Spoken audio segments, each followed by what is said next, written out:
আসসালামু আলাইকুম।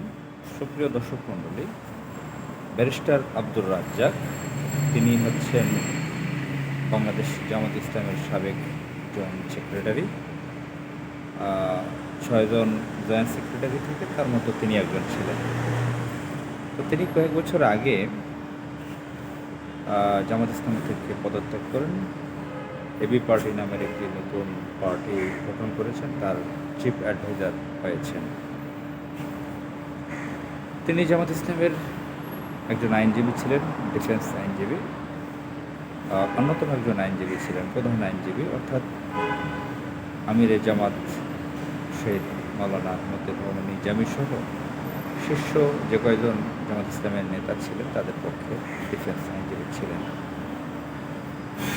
তো তিনি হঠাৎ জামাত ইসলাম থেকে পদত্যাগ করলে সারা বাংলাদেশ এটা নিয়ে প্রচুর আলোচনা হয়, বহুত সমালোচনা হয়। তিনি যে এবি পার্টি করেছেন, মুজিবুর রহমান মঞ্জু নামের ছাত্র শিবিরের একজন সাবেক নেতা এবি পার্টিতে রয়েছেন, আরও অনেকে জামাত শিবিরের সাবেক নেতা রয়েছেন। এই পার্টির আদর্শ নিয়ে অনেক কথা উঠেছে। এই পার্টির আদর্শ মুক্তিযুদ্ধের চেতনার বলা হচ্ছে, কখনো বলা হচ্ছে এটার কোনো আদর্শই নেই। এটা নিয়ে যারা ইসলামপন্থী বা জামাত ইসলামের সাপোর্টার কর্মী তারা বলার চেষ্টা করেছেন যে জামাত ইসলাম ভালো লাগে না, এর থেকে ভালো একটা ইসলামিক দল করুক, ভালো আর মন্দ যাই হোক ইসলামিক পার্টি করুক, যার আদর্শ থাকবে ইসলাম, কোরআন এবং সুন্নাহ। সেটা না করে তিনি মুক্তিযুদ্ধের চেতনা অথবা আদর্শই কিছু নেই এই ধরনের ফালতু একটি দল কীভাবে করতে পারলেন? জামাত ইসলামের মতন একজন শীর্ষ নেতা, ব্যারিস্টার রাজ্জাকের মতন ব্যক্তি সেখানে কীভাবে গেলেন তিনি? যারা অভিজ্ঞ আছেন, পুরনো নেতা জামাত ইসলামের, তারা বলার চেষ্টা করেছেন আব্দুর রাজ্জাক শুরু থেকে বিতর্কিত ছিলেন। জামাত ইসলামে কোনো নাম করা ব্যারিস্টার না থাকায় তাকে নেওয়া হয়েছিল। তো যাই হোক, অনেক বিতর্ক রয়েছে। তিনি নিজেই বিদেশি আইনজীবী নিয়োগ করে নিজে ইচ্ছা করে বিল পাশ করে টাকা দিয়েছেন, জামাত ইসলামের কোটি কোটি টাকা নষ্ট করেছেন, ভালোভাবে ডিফেন্স করতে পারেননি লয়ার হিসেবে, সেটা নিয়ে বিতর্ক রয়েছে।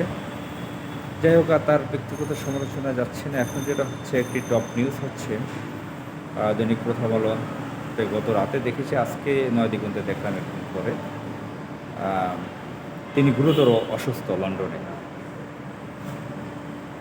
তিনি প্রস্টেট ক্যান্সারে ভুগছেন। 2020 সালে নাকি তার প্রস্টেট ক্যান্সার হয়েছিল। তার এই অসুস্থতায় তার ওজন কমে গেছে, মাত্র 53 কেজি ওজন তার। তিনি লন্ডনের একটি হাসপাতালে আইসিইউতে রয়েছেন, গুরুতর অসুস্থ। ঠিক এমন একটা মুহূর্তে এই খবরটা আসছে যখন তিনি এবি পার্টির চিফ অ্যাডভাইজার পদ থেকে তিনি পদত্যাগ করেছেন। এটা একটা নিউজ হয়েছে এর আগের দিন, এরপর দিনই তিনি গুরুতর অসুস্থ, এই খবরটা আসছে বিভিন্ন মিডিয়াতে। তো এখন তো জানেন যে দেশ বিপ্লবের মাধ্যমে এক ধরনের স্বাধীন হয়েছে, আওয়ামী লীগের পতন হয়েছে। এই ব্যারিস্টার আব্দুর রাজ্জাককে ইন্ডিয়াপন্থী অনেক মিডিয়াও গুরুত্ব দিয়েছিল যখন তিনি জামাত ইসলাম থেকে পদত্যাগ করেন। জামাত ইসলামের জয়েন্ট সেক্রেটারি থাকার কারণে তিনি এটা ছাড়াও জামাত ইসলামের জয়েন্ট সেক্রেটারি থাকাকালীন তিনি মিডিয়াতে বেশ গুরুত্ব পেতেন। এখন কথা হচ্ছে যে এমন একটা সময় তিনি গুরুতর অসুস্থ, আবার এবি পার্টি থেকে পদত্যাগ করলেন যখন বাংলাদেশে জামাত ইসলামী দাপটের সহিত আছে। আল্লাহর রহমত বর্ষিত হয়েছে জামাত ইসলামের উপর, এক ধরনের ছায়া সরকার বলা চলে। প্রফেসর ডক্টর ইউনূস সরকার প্রধান থাকলেও জামাত ইসলামকে নিয়ে, বিএনপিকে নিয়ে কাজ করছেন। জামাত ইসলাম এখন স্বতঃস্ফূর্তভাবে তার সাংগঠনিক কার্যক্রম চালাতে পারতেছে, রাষ্ট্রীয় অনেক কাজ করতে সক্ষম হচ্ছে, উপদেশ দিতে, অ্যাডভাইস করতে সক্ষম হচ্ছে রাষ্ট্রকে, সরকারকে। ঠিক এমন মুহূর্তে এই খবরগুলো আসছে।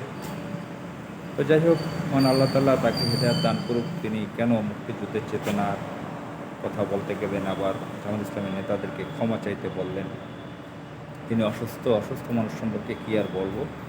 তিনি যে প্রোস্টেট অসুস্থতায় রয়েছেন, আমার নিজের বাবা তিনিও প্রোস্টেট জনিত সমস্যায়, কিডনি জনিত সমস্যা অসুস্থ। আমি দীর্ঘদিন ইবনে সিনা হাসপাতালে আমার বাবাকে নিয়েছিলাম, এখনও তিনি অসুস্থ, তার অপারেশনও হবে।